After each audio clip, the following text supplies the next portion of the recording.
This channel does not promote any violent, harmful, or illegal activities. All content provided by this channel is meant for an educational purpose only. নমস্কার, দেখছেন টিভি9 বাংলা, আপনাদের সঙ্গে রয়েছে আমি তন্নিষ্ঠা। এই মুহূর্তে ব্রেকিং নিউজ দিয়ে আপনাদেরকে নির্বাচন না হলে ইউনিয়ন রুম বন্ধের নির্দেশ হাইকোর্টের। কবে নির্বাচন হয়েছে শেষ, কলেজে ইউনিয়ন রুম বন্ধের নির্দেশ দেওয়া হয়েছে হাইকোর্টের তরফ থেকে। কলেজের ছাত্র সংসদের নির্বাচন কবে, এমনটাই রাজ্যের কাছে হলফনামা চাইল আদালত। কথা বলবো আমাদের প্রতিনিধি শ্রাবন্তী আমাদের সঙ্গে রয়েছে। শ্রাবন্তী,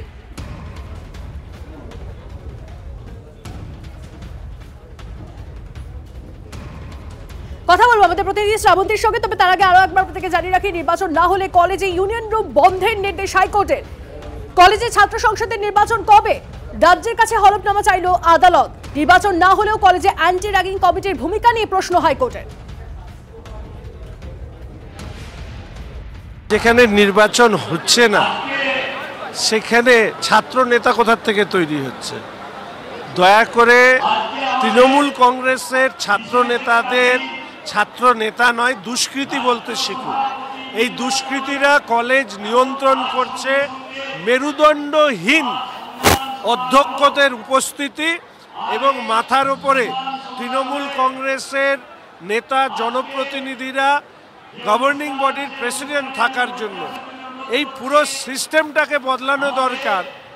এবং সেই সিস্টেমটাকে বদলাতে গেলে রাজ্যের শাসন ক্ষমতার পরিবর্তন দরকার।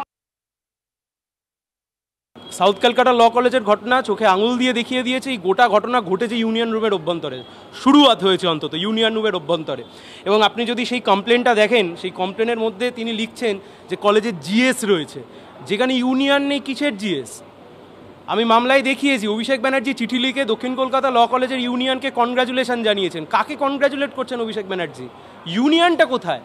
সব দেখে কলকাতা হাইকোর্টের ডিভিশন বেঞ্চ স্পষ্টত নির্দেশ দিয়েছেন, জাস্টিস সৌমেন সেনের ডিভিশন বেঞ্চ, আজ থেকে কোনো অবৈধ এই যে ইউনিয়ন রুমগুলো চলছিল, সব অবৈধ ইউনিয়ন রুম আজ থেকে বন্ধ। এটা আর্লিয়ার ডাইরেকশন ছিল, আগের ডাইরেকশন ছিল রাজ্যকে জানাতে হবে যে কবে নির্বাচন হবে। 2 বছর ধরে পড়ে আছে, কোনো ডাইরেকশন নেই।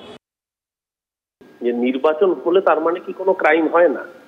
যে ঘটনা কসবায় ঘটেছে অন্যায়, নিন্দাজনক, ধিক্কারজনক, কেউ সেটাকে সমর্থন করছে না, সবাই দোষী, চূড়ান্ত শাস্তি চাইছে। কিন্তু ধরুন যেখানে নির্বাচন হয়, যাদবপুর বিশ্ববিদ্যালয় নির্বাচিত সংসদ আছে, ছাত্র সংসদ, সেখানে মাত্র 1 বছর আগে কি নৃশংসভাবে একটি স্বপ্নের অপমৃত্যু দেখেছি বলুন তো? হোস্টেলের মধ্যে কি নৃশংসভাবে র্যাগিং করে সেই নাবালককে খুন হতে হয়েছিল। নির্বাচিত সংসদ তো সেখানে ছিল। সিপিএম এর আমলে তো আমরা নির্বাচিত সংসদের কাণ্ড কারখানা দেখেছি।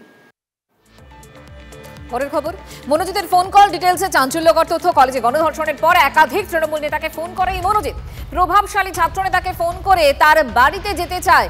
কাকে কাকে ফোন করেছিল মনোজিৎ, কি জানতে পারছি আমরা? সিজার মন্ডল আমাদের সঙ্গে রয়েছেন, আমাদের প্রতিনিধি জানাবেন। সিজার, দেখো, সেদিন দেখা যাচ্ছে যে ওই ঘটনার পরও বেশ কিছুক্ষণ কিন্তু কলেজের মধ্যে ছিল মনোজিৎ এবং তার 2 সঙ্গী। তারপরে তারা এক বন্ধুর গাড়িতে করে বেরোয় এবং সেই যে কল ডিটেলস রেকর্ড পাওয়া যাচ্ছে মনোজিতের, সেখানে দেখা যাচ্ছে ওই রাত্রিতে সে ওই দক্ষিণ কলকাতার একাধিক ছাত্র এবং যুব নেতাকে ফোন করেছিল। তার মধ্যে এক প্রভাবশালী যুব নেতার সঙ্গে দেখা করার কথা বলে। সেই যুব নেতা তার বাড়িতে দেখা করতে না দিয়ে শেষ পর্যন্ত ফার্ন রোড এলাকায় একটি জায়গায় দেখা করে এবং মনোজিৎ কোথাও একটা অভয়বাণী সেই যুব নেতার কাছ থেকে, কিন্তু সেই যুব নেতা কিন্তু কোনো অভয়বাণী দিতে পারেনি। কিন্তু তারপরও মনোজিতের আত্মবিশ্বাস অটুট ছিল।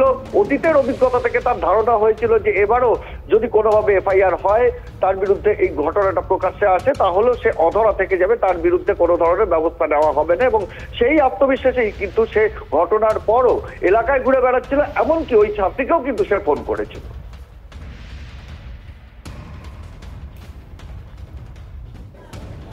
দলের প্রভাবশালী নেতাদের ফোন করলো মনোজিৎ। তারপর কি হলো?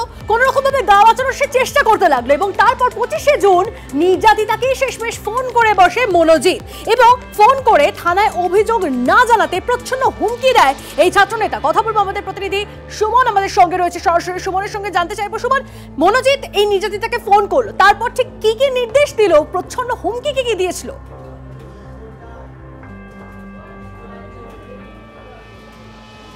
দেখো, 25শে জুন রাত 11টা নাগাদ মনোজিৎ মিশ্র কলেজ থেকে বেরোয় এবং তারপর সে বালিগঞ্জের ফার্ন রোড এলাকায় যায়। তারপরে সে চলে যায় হাজরায় এবং গভীর রাত পর্যন্ত হাজরায় মনোজিৎ ছিল।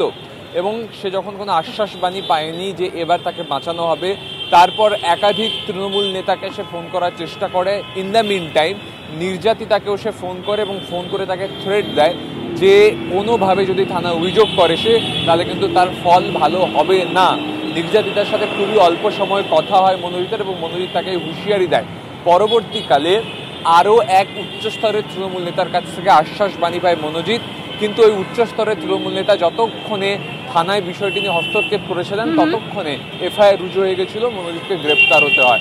অর্থাৎ 25 জুন রাত 11টার পরে দীর্ঘ গভীর রাত পর্যন্ত হাজরা এলাকায় কাটানোর পরে মনোজিৎ কিন্তু এই নির্যাতিতাকে ফোন করে হুমকি দিয়েছিল। নজর রাখো সুমন, ধন্যবাদ। কসবা ল কলেজে মনোজিৎ মিশ্রের দাপট যে প্রবল ছিল সেটা তার বলার অপেক্ষা রাখে না। আরো নতুন নতুন তথ্য সামনে আসছে। মনোজিতের দাপটে কলেজের গেটের রেজিস্টার বুকের নিয়ম একেবারে শিথিল। ধৃত নিরাপত্তারক্ষীকে জেরায় চাঞ্চল্যকর তথ্য পাইছে খবর পুলিশ সূত্রে।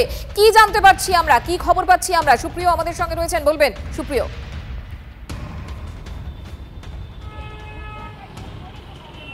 মঞ্জিরা, দেখো, এই যে মূল অভিযুক্ত মনোজিৎ মিশ্র এবং তার দুই সহযোগী ছাড়া ইতিমধ্যেই কিন্তু এই কলেজের যে নিরাপত্তারক্ষী তাকেও গ্রেপ্তার করেছে পুলিশ, এবং তাকে জিজ্ঞাসাবাদ করে ইতিমধ্যে তদন্তকারীরা যেটা জানতে পেরেছেন, যেটা আমরা পুলিশ সূত্রে জানতে পারছি, যে এই কসবা ল কলেজের যে নিয়মবিধি ছিল মনোজিতের কারণে বা মনোজিতের দাপটের কারণেই কিন্তু সেই নিয়মবিধি বেশ কিছু ক্ষেত্রে শিথিল করা হয়েছিল।